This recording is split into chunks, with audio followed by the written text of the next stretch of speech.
नमस्कार। आज हमारे साथ हैं उत्तराखंड के ऊर्जावान युवा मुख्यमंत्री श्री पुष्कर सिंह धामी जी।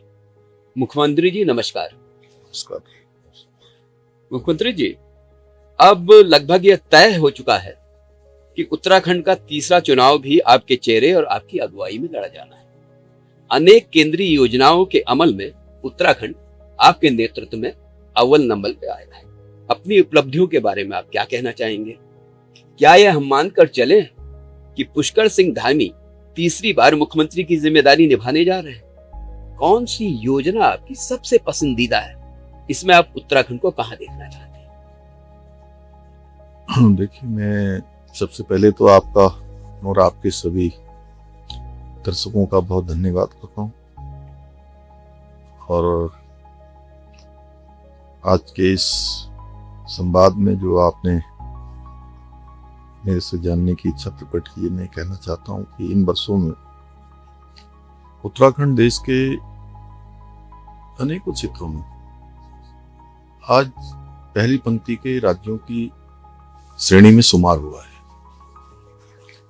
और एक योजना नहीं, अनेक योजनाएं, अगर मैं बात करूं, अनेक ऐतिहासिक निर्णय उत्तराखंड में लिए गए और जिनको पूरे देश के लोगों ने भी देखा।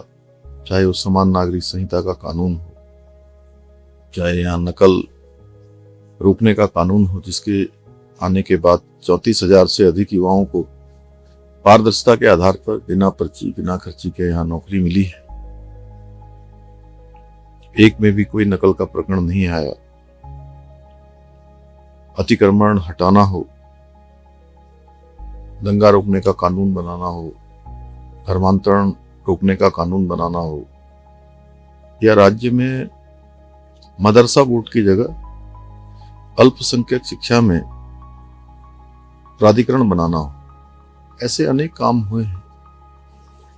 और राज्य कई उपलब्धियों का साक्षी बना है। सस्टेनेबल डेवलपमेंट गोल्स में पूरे देश में उत्तराखंड उस इंडेक्स में पहले स्थान पर आया है, जिसमें पूरे भारत के सभी राज्यों का आकलन होता है। तो ये अपने आप में हमारे राज्य के लिए बहुत प्रोत्साहित करने वाली बात है। आज मत्स्य का क्षेत्र हो, कृषि का क्षेत्र हो, इन सभी में हमको देश के अंदर प्रोत्साहन और पुरस्कार दोनों ही मिले हैं। इसके अतिरिक्त खनन तत्परता सूचकांक में हमको हमारे राज्य को दूसरा स्थान मिला और हमको 200 करोड़ रुपए की धनराशि भी भारत सरकार ने प्रोत्साहन के रूप में दी है।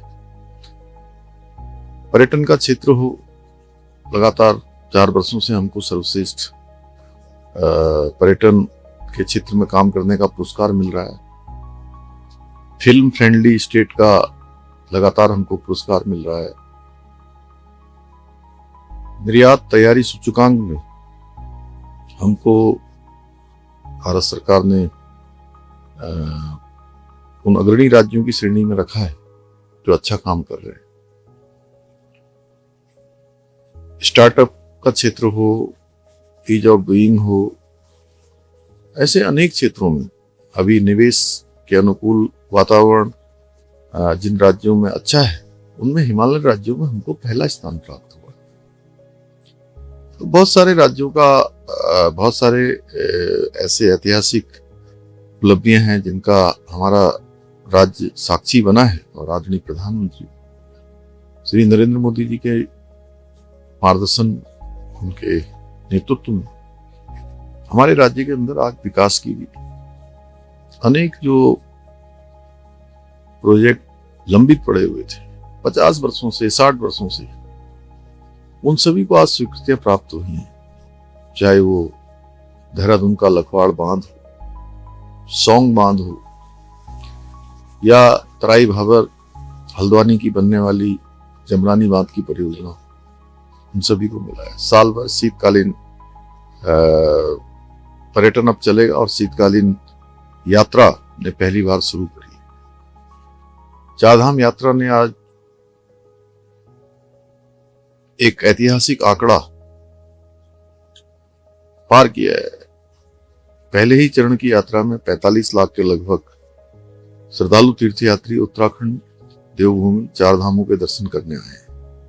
आदि कैलाश यात्रा हमारी, वह भी पहले ही चरण में, जहां साल भर में 500-600 लोग कुल जाया करते थे, आदरणीय प्रधानमंत्री मोदी जी के वहां जाने के बाद वहां जाने वालों की संख्या में बहुत बड़ा बढ़ोतरी हुई और 55,000 से अधिक यात्री इस साल अभी तक जा चुके हैं। कैलाश मानसरोवर यात्रा के 4 दल जा चुके हैं। 2 दल लगभग, एक दल ने वापसी कर ली है, एक दल दूसरा वापसी कर रहा है, 2 दल अभी यात्रा पर हैं। तो यात्रा भी बड़ी सफलतापूर्वक चल रही है। हेमकुंड साहब की यात्रा हो, पूर्णगिरी की यात्रा हो, बाबा नीम करोली की यात्रा हो, या जागेश्वर धाम की यात्रा हो, सभी यात्राएं आ रही हैं। और अभी होने वाली कांवड़ यात्रा, उसके लिए आपने निर्देश भी काफी उसके लिए कल ही हमने तैयारी की है। उसके बाद 2027 में कुंभ, जो हमारी आस्था और श्रद्धा का पर्व है, महापर्व है, वह भी आने वाला है। वो तो बहुत बड़ा आयोजन, बहुत बड़ा आयोजन है। उस आयोजन की तैयारियां भी हम कर रहे हैं। तो यहीं पे मैं आपसे एक बात और भी कई सारी उपलब्धियों का साक्षी हमारा राज्य बना है। चाहे राष्ट्रीय खेलों का आयोजन हो, 38वें राष्ट्रीय खेलों का आयोजन राज्य के अंदर हुआ, जो हमारे जैसे छोटे राज्यों के लिए थोड़ा चुनौतीपूर्ण काम था। बहुत सक्सेसफुल हुआ, वो बहुत देखा है, शानदार उसका आयोजन हुआ और पूरे देश के जो खिलाड़ी आए थे एक अच्छा अनुभव यहाँ से लेकर गए। साथ ही साथ हमारे राज्य के खिलाड़ियों ने भी 103 पदक जीतकर देवभूमि को खेल भूमि की ओर ले जाने का काम किया है। और इन्वेस्टर ग्लोबल समिट का आयोजन हुआ, जिसमें 1 लाख करोड़ से अधिक की योजनाएं आज धरातल पर उतरने लगी है। G20 का आयोजन हुआ, जिसमें विश्व के अनेक प्रतिनिधियों ने भाग लिया और हमारे राज्य ने उसका भी शानदार मेजबानी करी। मैं कहूं तो बहुत सारी उपलब्धियां हैं और भारत सरकार ने भी हमको लगातार प्रोत्साहन दिया है। इन 5 वर्षों में अनेक सहायताएं हमको विभिन्न मदों में मिली हैं। आज 4 धाम ऑल वेदर रोडें बन रही हैं, एक कोने से दूसरे कोने को जोड़ने वाली सड़कें बन रही हैं, हवाई सेवाओं का विस्तार हुआ है। देहरादून का हवाई अड्डा आज हमारा 45 से 50 शहरों को देश के जोड़ रहा है। पंतनगर हवाई अड्डा निर्माण की ओर आगे बढ़ रहा है। हेलीपोर्ट हमने पूरे राज्य के अंदर, हेलीपैड और हेलीपोर्ट दोनों ही बनाए हैं। सीमांत क्षेत्रों तक जाने वाले स्वास्थ्य सेवाओं में सुधार हुआ है। हमारे यहाँ पर मेडिकल कॉलेज नए स्थापित हुए हैं, चाहे वो श्रीनगर का मेडिकल कॉलेज हो, हरिद्वार का मेडिकल कॉलेज हो, या रुद्रपुर, अल्मोड़ा या पिथौरागढ़ का मेडिकल कॉलेज हो। साथ में रुद्रपुर में एम्स का सैटेलाइट सेंटर भी, और बहुत सारे काम जो बहुत वर्षों से लंबित पड़े हुए थे, उन सभी को इन सालों में स्वीकृतियां मिली। मैं यहीं पे आना चाहता हूं। आपकी उपलब्धियां, जैसे आपका बहुमुखी व्यक्तित्व है, उस तरह बेशुमार है, लेकिन एक दुर्लभ शख्सियत आपकी सबसे ज्यादा सामने आई है, वो है आपदाओं में संकट मोचक। क्योंकि मैंने उत्तराखंड को जन्म के पहले से देखा है। जब यहाँ बड़ी बड़ी आपदाएं आती थी, कोई जाता नहीं था। मैं 5 अगस्त 25 की अगर बात करूं, जो धराली में आपदा आई थी, आप 6 बार गए, हेलीकॉप्टर गया, मौसम खराब था, उसके बावजूद आप जान पर खेल कर वहां पहुंचे। मेरी बात हो रही थी जिलाधिकारी प्रशांत आर्या से, वो कह रहे थे साहब वो पहले हमसे पहुंच गए थे। उत्तराखंड धराली की महिलाएं मुझसे कह रही थी मुख्यमंत्री जी पहले आ गए, और वहां पे वो आपदा राहतकार प्रबंधक देख रहे थे, लोगों से मिल रहे थे। आपने ये सब कैसे किया? और तो और हमने तो यह भी देखा कि गुजरात की एक महिला पर्यटक थी जिसका परिवार गंगोत्री में फंस गया था। उसने आपको राखी बांधी अपना दुपट्टा फाड़कर और आपको कहा कि आप तो हमारे लिए कृष्ण की तरह हैं। देखिए, मैं राज्य की मुख्य सेवक की जिम्मेदारी पर हूँ, ये मेरा दायित्व है और पूरा राज्य मेरा परिवार है, मेरा अपना घर है। और जब घर के परिवार के लोग परेशानी में हों तो उनके बीच में पहुंचना ही चाहिए, जाना ही चाहिए। और मैं 5 अगस्त 2025 को जिस समय आपदा आई थी, मैं उस समय तिरुपति में आंध्र प्रदेश में था। उस दिन संस्कृत विश्वविद्यालय का एक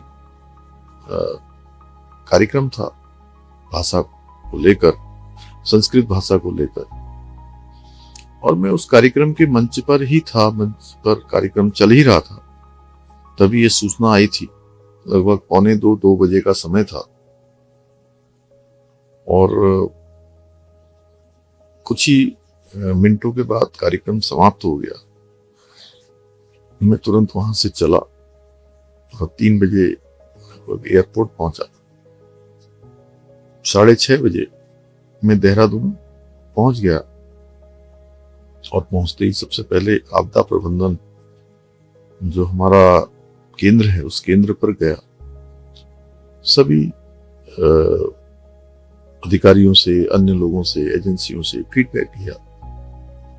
आदरणीय प्रधानमंत्री जी भी लगातार चिंता कर रहे थे, वो भी लगातार बातचीत कर रहे थे।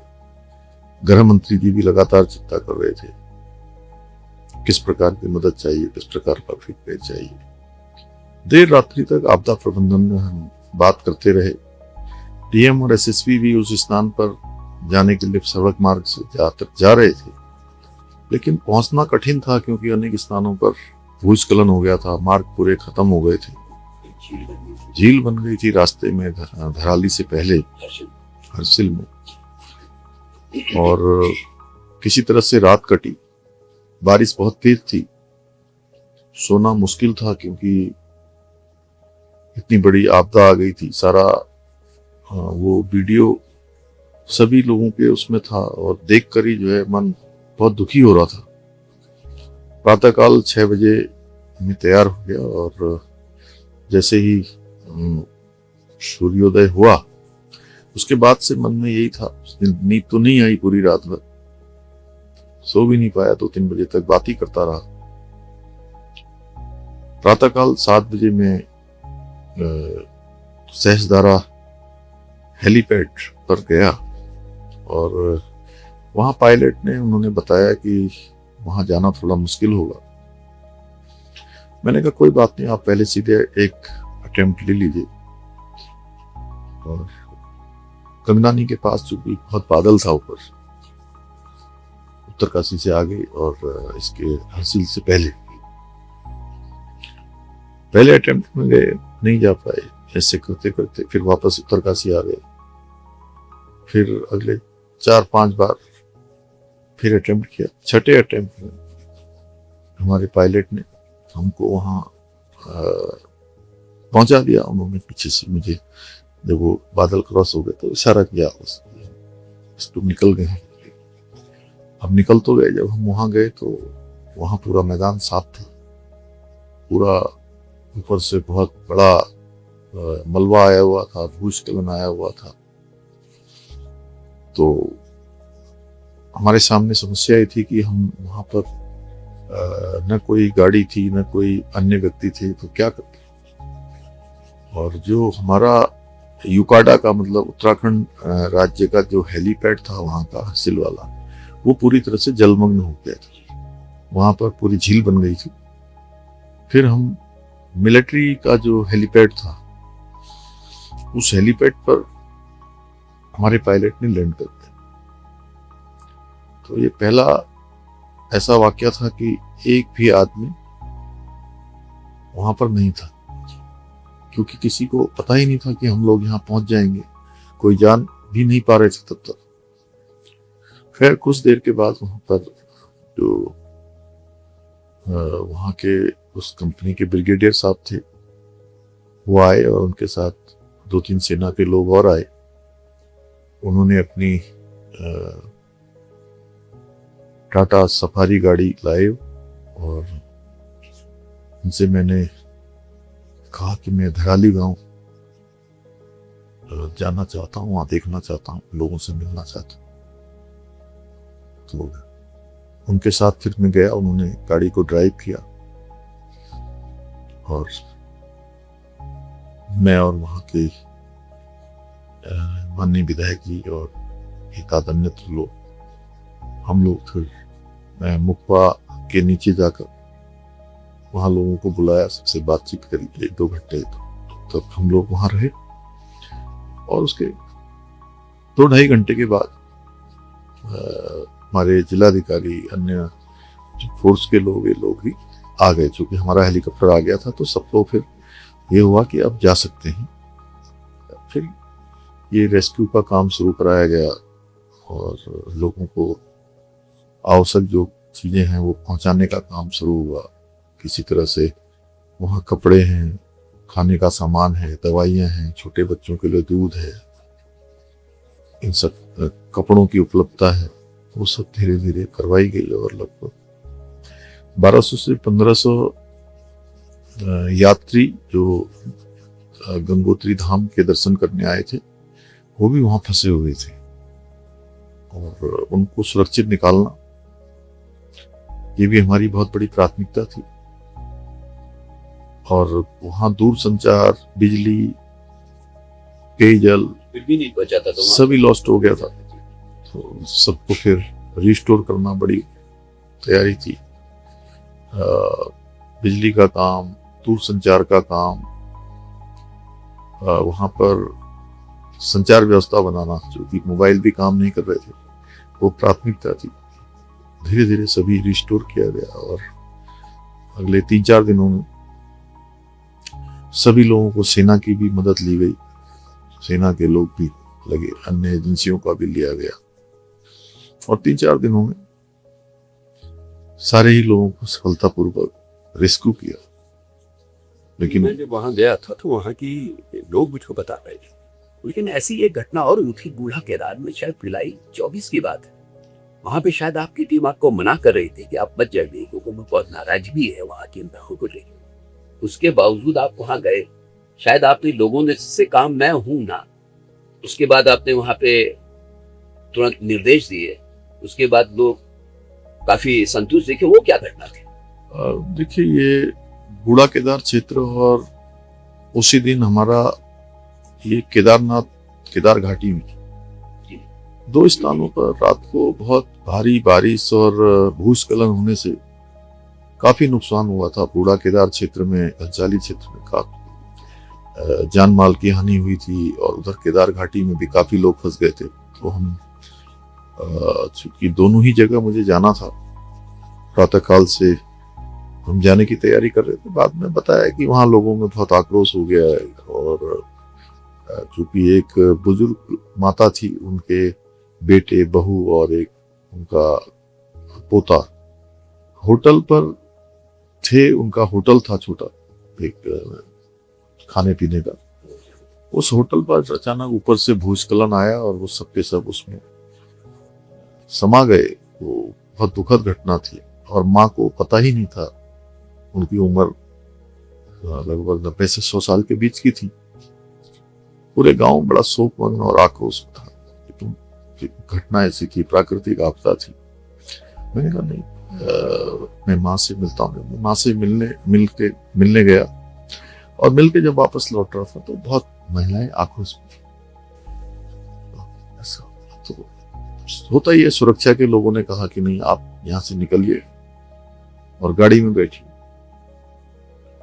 तो मेरे दिल ने बिल्कुल इसको ऐसे निकलना मुझे ठीक नहीं लगा। ये चीज पुष्कर सिंह धामी को और लोगों से अलग बनाती और नेताओं से अलग बनाती है। मैं गया फिर उनके बीच में और मैंने उन अपनी माताओं को, बहनों को, मैं उनके बीच में चला गया था। उन्होंने मुझे पकड़ लिया था, रोने लगी सबको। मैं भी भावुक हो गया। मुझे लगा कि तुमने कहा हम जो सबसे अच्छा हो सकता है सब करेंगे, सब साथ में खड़े हैं।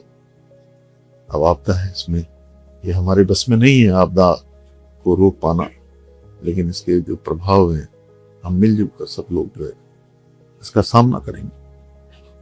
आपदा से जुड़ा एक और सवाल है, जो सिलकारा सुरंग दुर्घटना थी, वो विश्व की एक ऐसी दुर्घटना हुई जिसमें लोगों को जिंदा रेस्क्यू किया गया। आप वहां चले गए, वहां कैंप करते रहे, पूरे ऑपरेशन का बचाव देखते रहे। प्रधानमंत्री जी नरेंद्र मोदी जी का लगातार आपको वो फोन आता रहा, फीडबैक देते रहे, गृहमंत्री अमित शाह को आप फीडबैक देते रहे। तो जान जोखिम पर डालकर आपदा प्रभावित इलाकों में पहुंचना, राहत बचाव कामों का नेतृत्व करना, सभी जरूरी इंतजाम देखना, ये साहस कहां से आता है? कौन सी चीज आपको प्रेरित करती है ये सब करने की? आप कैसे कर लेते हैं? नहीं, देखिए, मैं जो भी काम करता हूँ हमेशा दिल से करता हूँ। मैं हाफ हार्टेड होकर कोई काम नहीं करता हूँ, मैं पूरे दिल से करता हूँ। और मुझे लगता है कि जब भी कोई आपदा आए, कोई परेशानी आए, कोई संकट आए, ऐसे समय में मुझे अपने लोगों के बीच में होना चाहिए, उनको साहस देना चाहिए। और चूंकि मैं मुख्य सेवक हूं तो मुझे फ्रंट पर आना चाहिए, ग्राउंड जीरो पर होना चाहिए, जिससे कि सभी लोग उन कामों को और अच्छे तरीके से कर सकें। बस उस समय में ये भी ख्याल रखना होता है कि हमारी वजह से ज्यादा वहां पर लोग एकत्र न हो जाए, काम प्रभावित न हो, बचाव कार्य में कोई बाधा न हो, ये सब देखते हैं। और ये सब संस्कार हम, चूंकि मैं एक सैनिक परिवार में, एक सामान्य पृष्ठभूमि वाले परिवार में पैदा बड़ा हुआ, मैंने उन कष्टों को देखा है, लोगों की जिंदगियों को, उन सामान्य लोगों की परेशानियों को, उसको जिया है, उसको देखा है। इसलिए मुझे लगता है कि मेरा जीवन भी उन्हीं की तरह है, इस जिम्मेदारी पर हूँ, लेकिन मुझे हमेशा उनका सहयोग करना चाहिए, सहायता करनी चाहिए, मनोबल बढ़ाना चाहिए। सिलकारा टनल रेस्क्यू अभियान बहुत ही उसको पूरी दुनिया में सराहा गया और लगातार 17 दिनों तक ये रेस्क्यू अभियान चला। इसमें आदमी प्रधानमंत्री जी ने बहुत संवेदनशीलता के साथ एक देश का जो मुख्य सेवक होता है, प्रमुख सेवक होता है, वो कैसा होता है, ये पूरे देश और दुनिया के लोगों ने उस समय पर देखा। कोई दिन ऐसा नहीं होता था जब प्रधानमंत्री जी उस रेस्क्यू अभियान के बारे में जानकारी न लेते।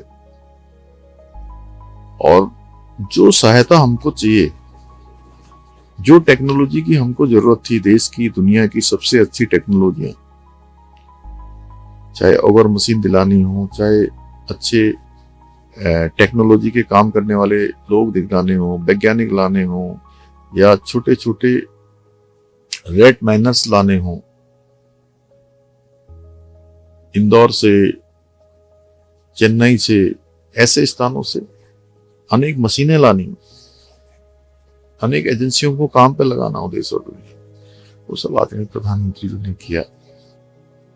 और भारत सरकार, राज्य सरकार, स्वयंसेवी संस्थाएं, हमारे जनप्रतिनिधिगण, धार्मिक संगठनों के लोग, सामाजिक संगठनों के लोग, मीडिया ने, सभी लोगों ने एक तरीके से भगवान से भी प्रार्थना करी, सहयोग भी किया।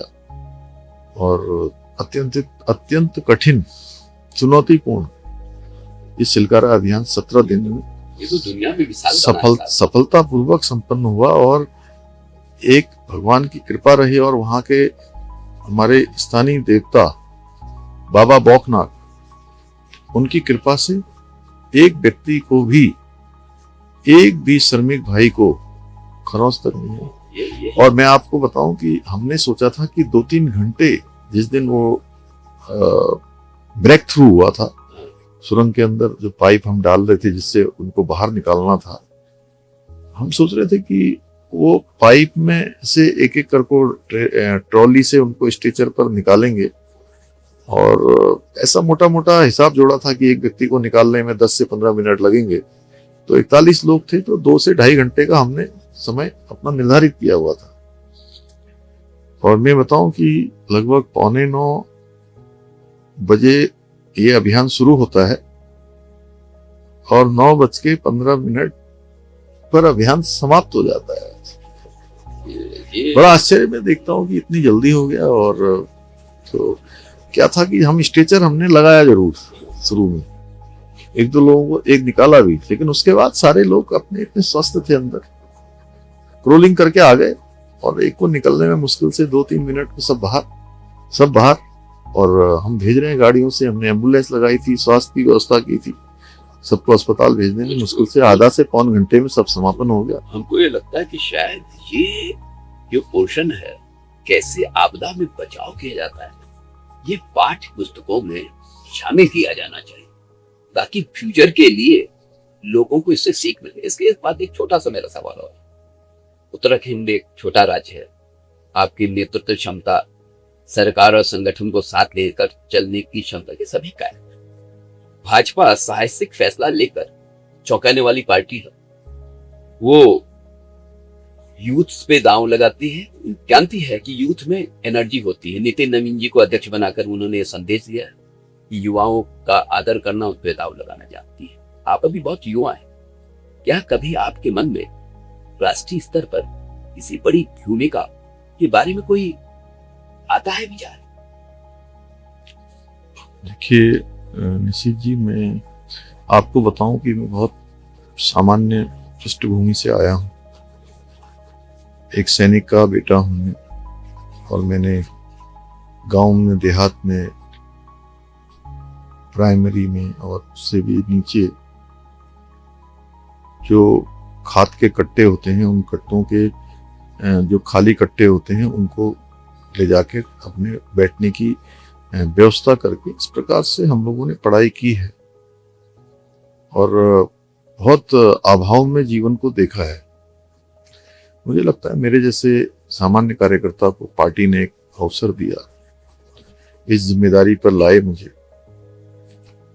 हाँ, मैं इस जिम्मेदारी पर आया और आने के बाद आदरणीय प्रधानमंत्री जी के, आदरणीय गृह मंत्री जी के, हमारी पार्टी के उच्च नेतृत्व, हमारे अन्य वरिष्ठ जनों के आशीर्वाद से इस दायित्व को कोशिश करी कि अच्छा से अच्छा करूं। लेकिन मैं हमेशा से एक बात सोचता था, ये मैंने कभी नहीं सोचा कि मैं यहाँ इस जिम्मेदारी पर आऊंगा, और न ही आगे के बारे में कुछ सोचा है। बस मैं तो ये सोचता हूं, जहां भी रहूंगा, जिस भूमिका में भी रहूंगा, कुछ न कुछ करूंगा, कुछ अच्छा करूंगा, ये मेरे मन में हमेशा रहता। उत्तराखंड के लिए कोई ऐसी योजना जो आप रखते हो, सोचते हो कि रह गई है, इसको पूरा करना है? उत्तराखंड हर क्षेत्र में आगे बढ़े।